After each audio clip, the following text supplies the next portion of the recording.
Hello everyone, मैं अभिषेक Pandey question mark में आपका स्वागत करता हूं, जहां हम लोग डिस्कशन कर रहे थे टाइप्स ऑफ रिलेशन के ऊपर। और टाइप्स ऑफ रिलेशन में हमने अभी तक कि कोई रिलेशन रिफ्लेक्सिव है कि नहीं फिगर आउट करना सीख लिया है, सिमेट्रिक है कि नहीं फिगर आउट करना सीख लिया है, और ट्रांजिटिव है कि नहीं फिगर आउट करना सीख लिया है। आज जिस मुद्दे पे हम लोग बात करेंगे वो है हमारा मुद्दा इक्विवेलेंस रिलेशन।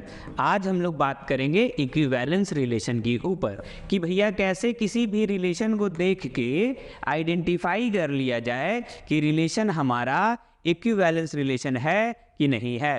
तो इक्विवेलेंस रिलेशन होने के लिए जो क्राइटेरिया है, तो क्या क्राइटेरिया है, तो देखिए यहाँ पे लिखा हुआ है कोई भी रिलेशन इक्विवेलेंस तब होगा अगर रिलेशन हमारा रिफ्लेक्सिव भी हो, अगर हमारा रिलेशन सिमेट्रिक भी हो, और at the same point of time अगर हमारा रिलेशन ट्रांजिटिव होने का भी प्रॉपर्टी को सेटिस्फाई कर रहा है तो रिलेशन हमारा इक्विवेलेंस रिलेशन होगा।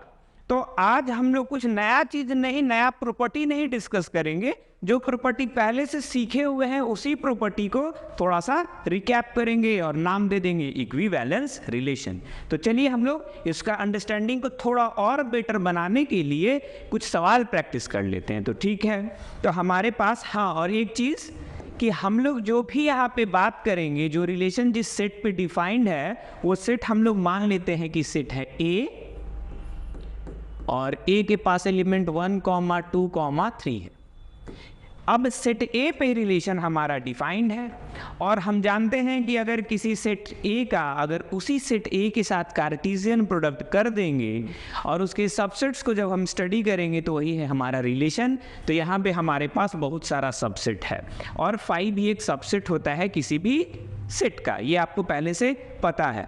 तो अब हम लोग यहाँ पे क्या देखेंगे कि ये 7 सवाल है, और 7 सवाल की मदद से हम लोग आइडेंटिफाई करेंगे कि कौन सा हमारा इक्विवेलेंस रिलेशन है और कौन सा हमारा इक्विवेलेंस रिलेशन नहीं है।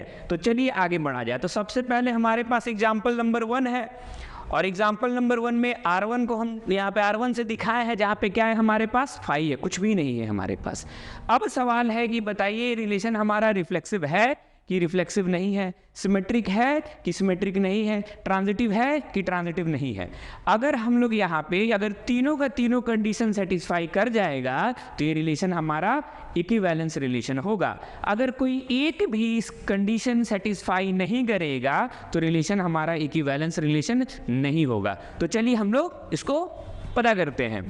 तो रिफ्लेक्सिव होने के लिए अगर हम लोग सेट ए के ऊपर बात कर रहे हैं तो सेट ए का कार्टेशियन प्रोडक्ट हम लोग यहाँ सेट ए से कर ले रहे हैं, और हमारे पास कुछ यूँ एलिमेंट होगा, बना लेते इस तरीके से मैट्रिक्स 1 2 3 1 2 3 1, 1 1, 2 1, 3 एक्सक्यूज मी 2, 1 2, 2 2, 3 3, 1 3, 2 3, 3। ठीक है, अब नेक्स्ट हम लोग को बता रिफ्लेक्सिव होने के लिए हमारे पास मिनिमम डायगोनल पेयर होना चाहिए। अब यहाँ पे क्या है कि हमारे पास डायगोनल पेयर है ही नहीं, कुछ भी नहीं है, यानी ये तय हो गया कि ये रिलेशन हमारा रिफ्लेक्सिव नहीं है, ये रिलेशन हमारा रिफ्लेक्सिव नहीं है। तो अब हम ना ट्रांजिटिव के बारे में बात करेंगे और ना हम सिमेट्रिक के बारे में बात करेंगे। क्यों नहीं करेंगे? क्योंकि अकॉर्डिंग टू डेफिनेशन रिलेशन को तीनों होना होगा इक्विवेलेंस होने के लिए, रिफ्लेक्सिव भी होना होगा, सिमेट्रिक भी होना होगा और ट्रांजिटिव भी होना होगा। अगर ये तीनों हो जाएगा तो रिलेशन हमारा क्या हो जाएगा, रिलेशन हमारा इक्विवेलेंस हो जाएगा। या कोई एक कंडीशन ना सेटिस्फाई करे, चाहे पहला ए कंडीशन ना सेटिस्फाई करे और बी और सी सेटिस्फाई कर दे, उस केस में रिलेशन हमारा इक्विवेलेंस रिलेशन नहीं होगा। मान लीजिए कोई 2 कर जाए और एक कोई भी ना करे, या एक करे 2 ना करे, उस केस में भी हमारा रिलेशन इक्विवेलेंस नहीं होगा। इक्विवेलेंस रिलेशन होने के लिए तीनों का तीनों कंडीशन को सेटिस्फाई करना होगा, ये पहले से तय है। अब रहा सवाल यहाँ पे कि रिलेशन हमारा रिफ्लेक्सिव नहीं है। अब अगर रिफ्लेक्सिव नहीं है तो ना हम बात करने वाले हैं ट्रांजिटिविटी का और ना हम बात करने वाले हैं सिमेट्रिक का, कि ये रिलेशन हमारा सिमेट्रिक है कि नहीं चेक कर लेते हैं और ट्रांजिटिव है कि नहीं चेक कर लेते हैं। तो हम यहाँ पे बोल सकते हैं सिंपल, क्योंकि ये रिलेशन रिफ्लेक्सिव नहीं है इसीलिए ये ट्रांजिटिव भी नहीं होगा, इसीलिए ये इक्विवेलेंस भी नहीं होगा, नॉट इक्विवेलेंस। सिंपल बात, क्लियर है बात। अब रहा सवाल कि ये तो सर हम लोग देख लिए यहाँ पे कि ये हमारा एक कोई प्रॉपर्टी अगर नहीं है और बाकी दो है या नहीं उससे हमको मतलब नहीं है, कोई एक नहीं होने से मतलब हो गया कि ये रिलेशन हमारा इक्विवेलेंस रिलेशन नहीं है, ठीक है। अब हम लोग यहाँ पे क्या करते हैं कि ये वाला हमारा नहीं है, 2 नंबर को चेक करते हैं कि 2 नंबर जो है हमारा रिलेशन नंबर 2, ये रिलेशन नंबर 2 इक्विवेलेंस रिलेशन है कि रिलेशन नहीं है। एक चीज़ ध्यान रखना है, जब भी हम लोग एग्जाम में सवाल सॉल्व करेंगे तो ये प्रूव नहीं करना है कि रिलेशन इक्विवेलेंस है, कमी निकालना है। इसको बोलते हैं हम लोग, कमी जब निकालेंगे तो ऑटोमेटिक कमी निकालते निकालते हम लोग सही जगह पे पहुंच जाएंगे। इसको बोलते हैं सिलेक्शन बाय एलिमिनेशन, यानी कि गलती निकालते रहिए ऑटोमेटिक आप सही ऑप्शन पे पहुंच जाइएगा। तो कोशिश यही करना कि कमी निकालना है। तो देखिए यहाँ पे क्या कर रहे हैं हम लोग, हमारे पास रिलेशन नंबर 2 है और रिलेशन नंबर 2 हमको देख के बताना है कि ये इक्विवेलेंस रिलेशन है कि इक्विवेलेंस रिलेशन नहीं है। तो इक्विवेलेंस रिलेशन होने के लिए सबसे पहला कंडीशन क्या है कि ये रिफ्लेक्सिव होना चाहिए, और रिफ्लेक्सिव होने के लिए हमारे पास डायगोनल पेयर होना चाहिए। तो हमारे पास टोटल का टोटल डायगोनल पेयर है, तो ये रिफ्लेक्सिव है, तो ये रिलेशन हमारा रिफ्लेक्सिव है, ठीक। अब रहा सवाल कि सिमेट्रिक होने के लिए क्या चाहिए। सिमेट्रिक होने के लिए सिमेट्रिक पेयर चाहिए, तो जितने भी एलिमेंट है सभी का सिमेट्रिक पेयर चाहिए। तो 1,1 का सिमेट्रिक पेयर 1,1 होता है। पहले हमने वीडियो में बताया है कि जो डायगोनल एलिमेंट होते हैं वो इटसेल्फ सिमेट्री होते हैं। अब यहाँ पे 2,2 का 2,2 होगा, 3,3 का सिमेट्रिक पेयर 3,3 होगा, इसलिए रिलेशन सिमेट्रिक भी है। अब रहा सवाल ट्रांजिटिव का। तो ट्रांजिटिव होने के लिए हमने वीडियो में बताया था कि अगर A, B belongs to R, B, C belongs to R, then A, C belongs to R, तब जाके रिलेशन ट्रांजिटिव होगा। या अगर कोई भी उसमें दो हम लोग उस वीडियो में एक कंडीशन P बनाए थे, एक कंडीशन Q बनाए थे। कंडीशन P में अगर कोई एक कंडीशन सेटिस्फाई करे और दूसरा नहीं करे तो हम कंडीशन Q को नहीं देखेंगे, उस केस में भी रिलेशन हमारा ट्रांजिटिव होगा, मैंने बताया था। उसी तरीके से यहाँ पे P का कोई एक कंडीशन सेटिस्फाई कर रहा है, दूसरा नहीं कर रहा है, तो हमको अब ट्रांजिटिव पेयर खोजना नहीं है, यानी ये रिलेशन भी क्या हो जाएगा, हमारा ट्रांजिटिव हो जाएगा। यानी ये रिलेशन रिफ्लेक्सिव भी है, ये रिलेशन सिमेट्रिक भी है और ये रिलेशन ट्रांजिटिव है। तो हम इसको बोल सकते हैं कि रिलेशन नंबर 2 जो होगा हमारा इक्विवेलेंस रिलेशन होगा। ओके, अब रहा सवाल नंबर 3, और सवाल नंबर 3 आपको बताना है कि रिलेशन इक्विवेलेंस है कि नहीं है। तो सबसे पहले हम लोग क्या करेंगे कि रिफ्लेक्सिव पेयर खोजेंगे। तो 1,1 है, 2,2 है, 3,3 है, तो ये रिलेशन पहला की रिफ्लेक्सिव है, ठीक है, क्योंकि डायगोनल पेयर है।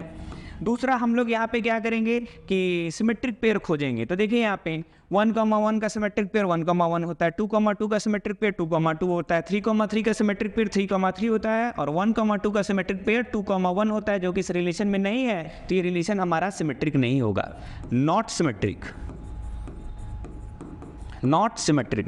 अब रहा सवाल कि अब ये नॉट सिमेट्रिक है तो क्या हम ट्रांजिटिव खोजेंगे?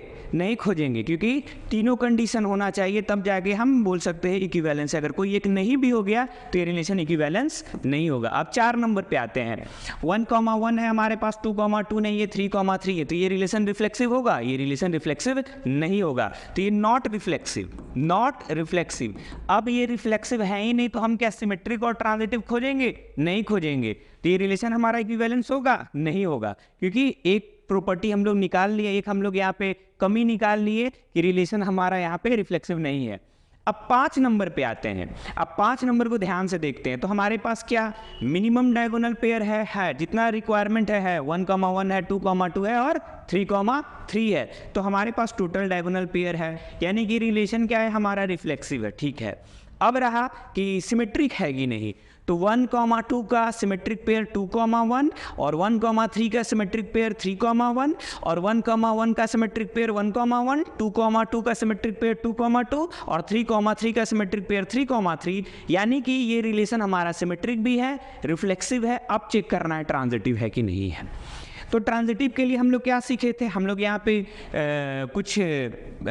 कोई पेयर उठाएंगे और देखेंगे कि कोई भी रिलेशन ट्रांजिटिव के लिए हम लोग क्या देखे थे कि अगर हमारे पास A, B है जो रिलेशन से बिलोंग कर रहा है, B, C है जो रिलेशन से बिलोंग कर रहा है, तो हमारे पास पहले पेयर का दूसरा एलिमेंट और दूसरे पेयर का पहला एलिमेंट सेम होगा तो ट्रांजिटिव पेयर जनरेट होगा A, C। अगर वो भी रिलेशन से बिलोंग करेगा तो रिलेशन हमारा ट्रांजिटिव होगा।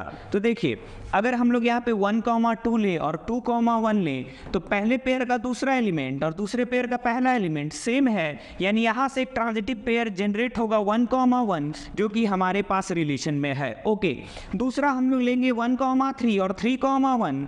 फर्स्ट पेयर का दूसरा एलिमेंट और सेकेंड पेयर का पहला एलिमेंट सेम है, यानी ट्रांजिटिव पेयर जनरेट होगा और वो भी होगा हमारा 1, 1। वो भी हमारे पास इस केस के लिए भी है। रहा सवाल कि अगर इसको रिवर्स ऑर्डर में लिखे, रिवर्स पैटर्न में लिखे तो क्या आएगा, तो रिवर्स पैटर्न में 2, 1 और 1, 2, तो यहाँ से एक 2, 2 आएगा और यहाँ पे 3, 1 और 1, 3 तो यहाँ से एक 3, 3 आएगा।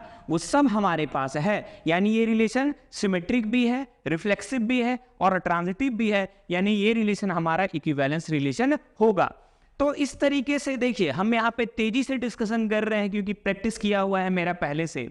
आप प्रैक्टिस करिएगा, आप भी तेज़ी से इसको सॉल्व करिएगा, इसमें एक्स्ट्रा दिमाग लगाने का कहीं पे कोई ज़रूरत नहीं है। बस आपको रिफ्लेक्सिव, सिमेट्रिक और ट्रांजिटिव का कंडीशन पता होना चाहिए जो कि हम पहले की वीडियो में डिस्कस कर दिए हैं। तो आप अगर नहीं आपको पता है रिलेशन रिफ्लेक्सिव, सिमेट्रिक या ट्रांजिटिव में अगर थोड़ा सा दिक्कत होता है तो पहले वो सब वीडियो को देख लीजिए, उसके बाद यहाँ पे सीखिए तो थोड़ा तेज़ी से आप भी कर पाएंगे।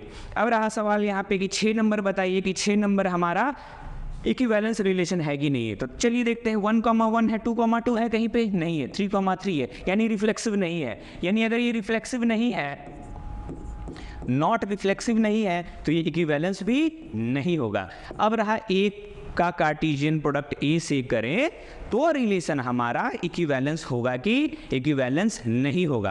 तो ध्यान देंगे जब ए का कार्टेशियन प्रोडक्ट ए से करेंगे तो हमारे पास ये टोटल एलिमेंट्स आ जाएंगे। अब ये टोटल एलिमेंट्स हमारे पास आ जाएंगे तो देखिए हमारे पास टोटल डायगोनल पेयर आ गए जो कि रिक्वायरमेंट है रिलेशन को रिफ्लेक्सिव होने के लिए। तो टोटल हमारे पास डायगोनल पेयर आ गया है। दूसरा सिमेट्रिक पेयर देखते हैं तो 2, 1 का 1, 2, 3, 1 का 1, 3, 1, 1 का 1, 1, 2 का 2, 2 और 3, 3 का 3, 3 होता है हमारा सिमेट्रिक पेयर। तो ऑल सिमेट्रिक पेयर है हमारे पास और 3, 2 का 2, 3 भी है हमारे पास। अब रहा सवाल कि हम लोग जब यहाँ पे ट्रांजिटिव रिलेशन होने का कंडीशन देखेंगे तो भी मिल जाएगा 2, 1, 1, 2 तो हमारे पास 1, 1 होना चाहिए। किसी को करके देखेंगे तो हमारे पास आ जाएगा टोटल, यानी कि ये रिलेशन हमारा रिफ्लेक्सिव तो है ही है, सिमेट्रिक भी है और at the same point of time transitive भी है। इसलिए ये रिलेशन हमारा इक्विवेलेंस रिलेशन होगा। तो आज जिस मुद्दे पे हम लोग बात किए कि ये आइडेंटिफाई कैसे करना है कि रिलेशन हमारा इक्विवेलेंस रिलेशन है या इक्विवेलेंस रिलेशन नहीं है। तो सिंपल कंडीशन है, थोड़ा प्रैक्टिस करना है सवाल, और जब हम लोग सवाल को प्रैक्टिस करेंगे तो 3 बार रिपीट प्रैक्टिस करते रहेंगे। नया नया सवाल भी अगर आप प्रैक्टिस करते रहेंगे तो आपको चीज़ इजी हो जाएगा। थोड़ा सा सोच के मतलब कोई भी क्वेश्चन रहे तो उसको थोड़ा सोचना है कि इसके पीछे क्या कंडीशन है।